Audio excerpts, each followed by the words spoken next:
अध्याय 5 पदार्थ की अवस्थाएं। हम जानते हैं कि पदार्थ की 3 अवस्थाएं होती हैं, ठोस, द्रव और गैस। इस अध्याय में हम पढ़ेंगे कि पदार्थ की ये तीनों ही अवस्थाएं कौन कौन से प्रकार से क्रियाकलाप करते हैं। जैसे हम पहले देखते हैं कि अंतराणु परस्पर क्रियाएं इन पदार्थों में किस प्रकार से होती हैं। पदार्थ पर 2 प्रकार से बल लगते हैं, एक तो होगा आकर्षण बल और दूसरा होगा प्रतिकर्षण बल। इन्हीं आकर्षण और प्रतिकर्षण बलों में एक होता है प्राथमिक बल, जिसमें आकर्षण और प्रतिकर्षण आते हैं। द्वितीयक बल में भी आकर्षण और प्रतिकर्षण बल आते हैं।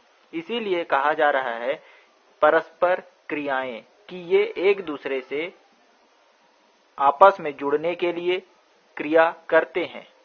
और अंतरा अणुक का मतलब होता है 2 अणुओं के बीच में। तो जैसे कि हमारे पास एक पदार्थ है जो अणु के रूप में है, ये अणु में बहुत सारे और परमाणु हैं। तो पहले हम देखते हैं कि प्राथमिक बल क्या होता है। प्राथमिक बल में अंतः आणविक बल लगता है, जिसे इंट्रामॉलिक्यूलर के नाम से जाना जाता है। अंतः आणविक बल को समझने के लिए हमारे पास यदि एक अणु है जिसके अंदर में बहुत सारे और परमाणु उपस्थित हैं, यानी अणु किसे कहते हैं, परमाणुओं से मिलकर के एक अणु का निर्माण होता है।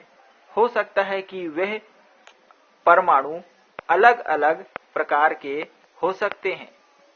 तो हम समझ गए कि अनेक प्रकार के या समान परमाणु, बहुत सारे परमाणु मिलकर के एक अणु का निर्माण करते हैं।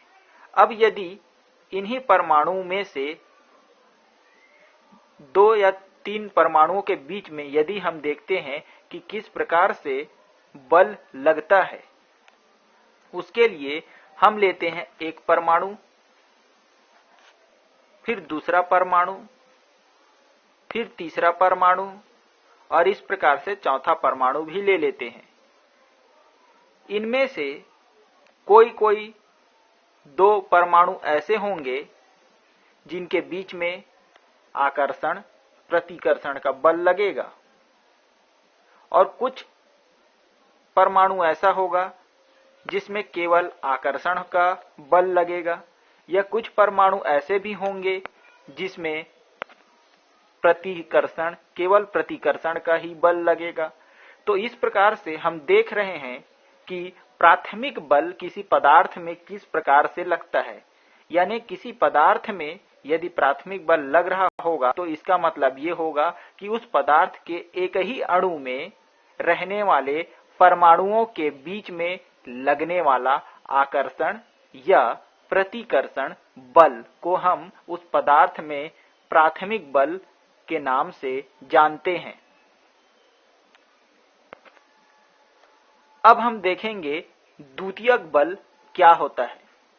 द्वितीयक बल यानी सेकेंडरी फोर्स, यह अंतराणुक बल के नाम से यानी इंटरमॉलिक्यूलर के नाम से जाना जाता है। अंतराणुक बल का मतलब होता है कि अलग अलग अणुओं के बीच में लगने वाला बल। हम अभी देखे हैं प्राथमिक बल में कि एक ही अणु में रहने वाले परमाणुओं के बीच में लगने वाला बल प्राथमिक बल होगा, जबकि द्वितीयक बल अलग अलग अणुओं के मध्य में लगने वाला बल होता है। इसे समझने के लिए हम मान के चलते हैं कि ये पूरा एक पदार्थ है इस गोले के अंदर, और इसमें अलग अलग अणु विद्यमान हैं। जैसे एक अणु M1 ले लेते हैं, दूसरा अणु M2 ले लेते हैं, इसी प्रकार से तीसरा अणु M3, M का मतलब होता है मॉलिक्यूल यानी अणु, चौथा ले लेते हैं M4 और 5वां ले लेते हैं M5। इसी प्रकार से एक अणु छठवां और सातवां अणु भी ले लेते हैं।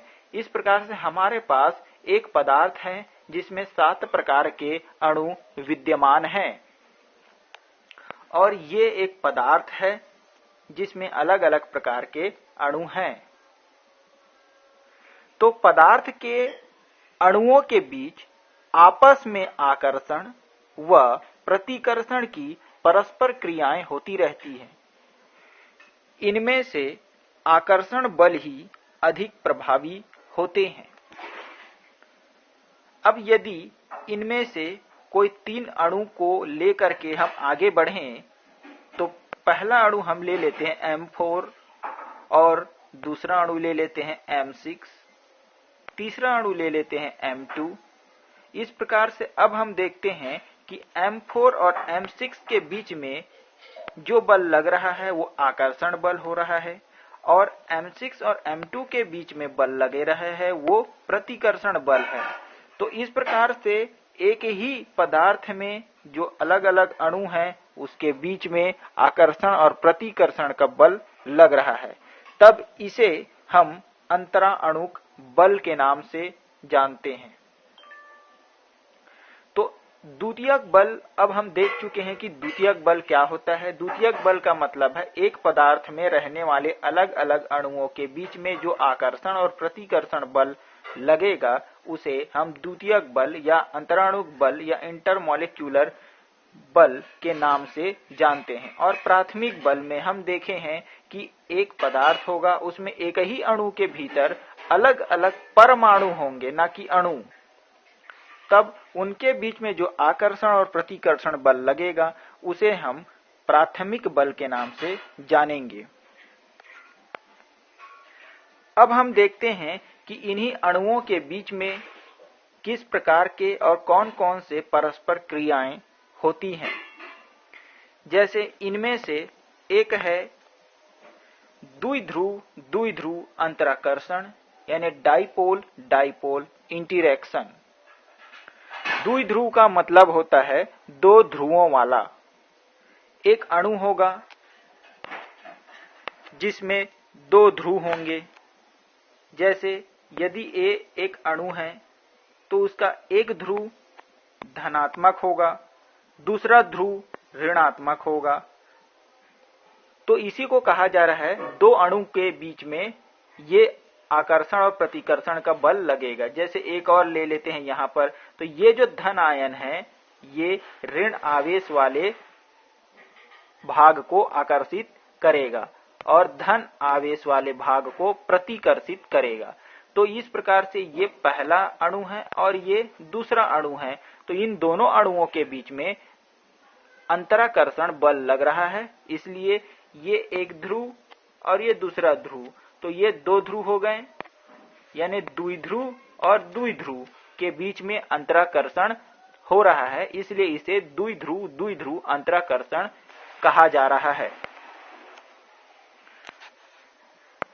अब हम दूसरा देखते हैं आयन द्विध्रुव अंतराकर्षण यानी आयन डाइपोल इंटरैक्शन।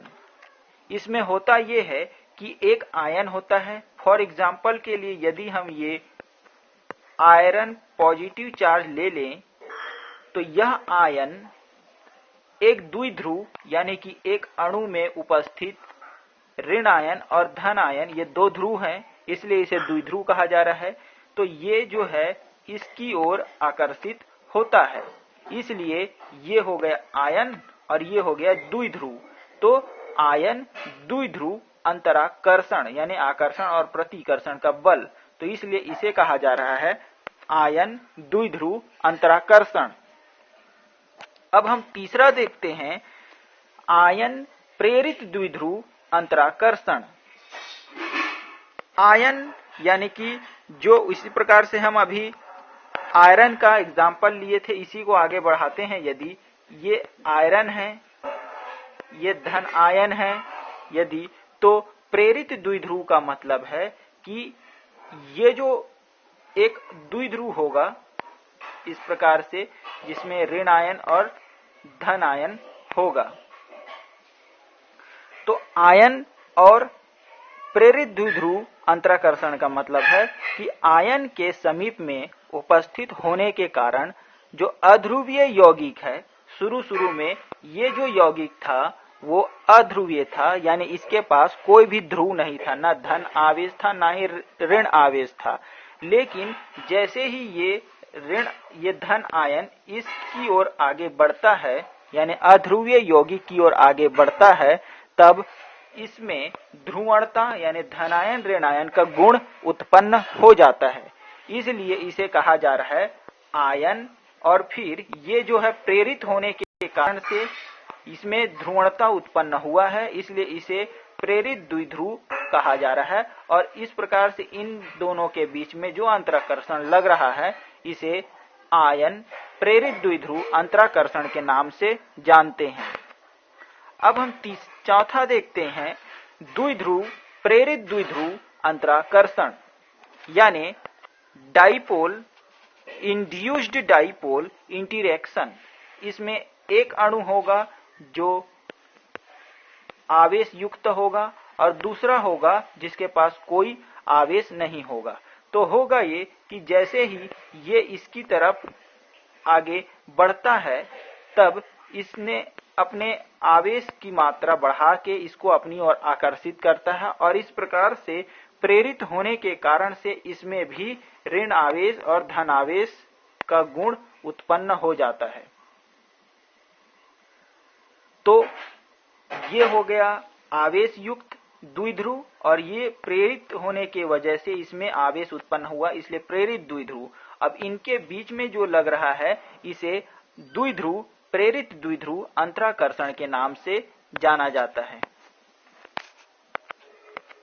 अब हम देखते हैं पांचवा, ताक्षणिक द्विध्रुवीय अंतराकर्षण। ये बहुत ही महत्वपूर्ण है, इसे डिटेल में बताया जाएगा, तो आगे हम इसे देखेंगे। तो अब हम देखते हैं छठवा, हाइड्रोजन बंध।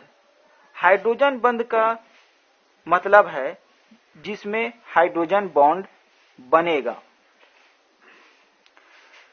इसमें द्विध्रुव द्विध्रुव अंतराकर्षण होता है, यानी एक में हाइड्रोजन होता है, जैसे हम ले लेते हैं हाइड्रोक्लोरिक अम्ल है,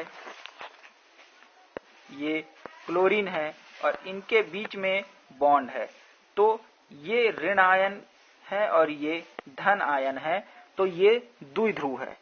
तो इस प्रकार से ये इसका जो अध्ययन है इसे अलग से किया जाता है। इसमें इतना जान जाते हैं कि इसमें द्विध्रुव द्विध्रुव अंतराकर्षण होता है कि ये एक हाइड्रोजन है और ये दूसरा क्लोरीन, फिर हाइड्रोजन। इस प्रकार से ये धन आयन और ये ऋण आयन है, और उसके बाद ये और ये आपस में क्रिया करते हैं। तो इसको हम हाइड्रोजन बॉन्डिंग के नाम से जानते हैं। जिसमें हाइड्रोजन बंधेगा उसे हम हाइड्रोजन बॉन्ड कहते हैं। आगे के चैप्टर में हम हाइड्रोजन बॉन्ड के बारे में विस्तार से अध्ययन करेंगे, इसलिए इसे हम यहीं पर विराम देते हैं।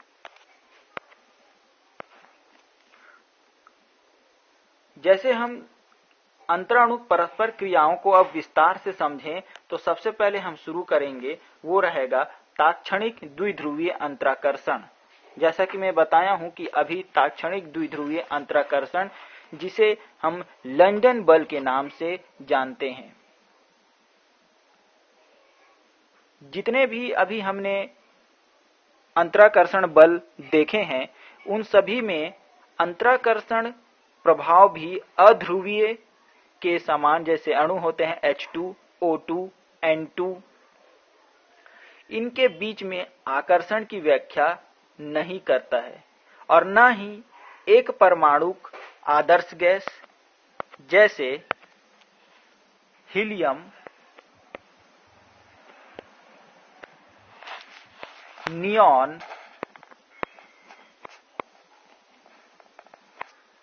एर्गॉन,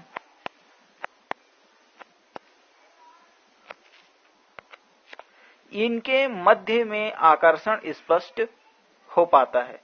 तो न ही एक परमाणु आदर्श गैस हीलियम, नियॉन, आर्गन और न ही H2O2, N2 इनके आकर्षण की व्याख्या जो बाकी अंतराकर्षण बल है वो नहीं कर पाता है। इसलिए लंदन बल की व्याख्या हम विस्तार से कर रहे हैं। क्योंकि सन 1930 में क्रिट्ज लंदन नाम के वैज्ञानिक ने इन बलों की व्याख्या की, इसी कारण से इसे लंदन बल भी कहा जाता है। यह माना जाता है कि परमाणु में इलेक्ट्रॉन अभ्र तात्क्षणिक रूप से विकृत होता है। जैसे ये एक गोला है, परमाणु है, तो इनमें बहुत सारे इलेक्ट्रॉन चारों ओर घूमते रहते हैं और इसके बीच में धनावेश होता है जिसे नाभिक के नाम से जानते हैं।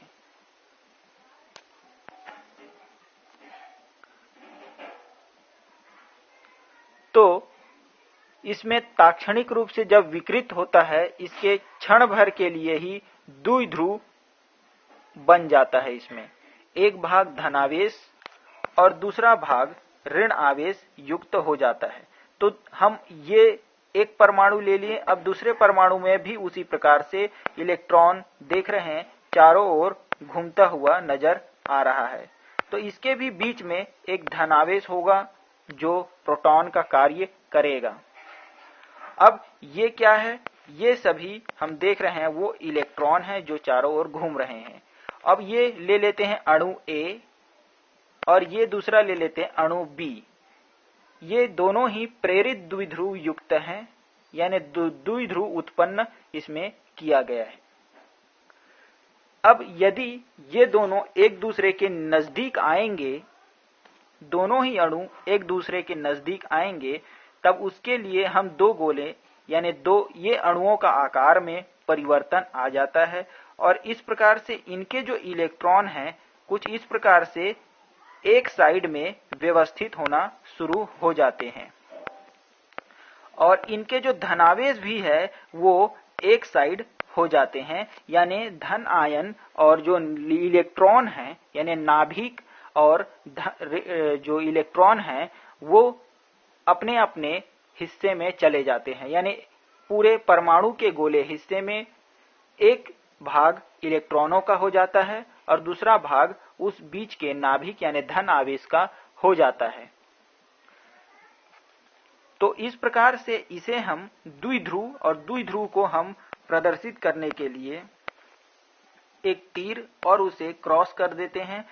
इस प्रकार से इसे प्रदर्शित किया जाता है और दूसरे को भी इसी प्रकार से हम प्रदर्शित कर देते हैं। इसका मतलब ये हुआ कि धन आवेश राइट साइड में है और जो तीर का निशान जिस ओर है वह इलेक्ट्रॉन की दिशा को प्रदर्शित कर रहा है।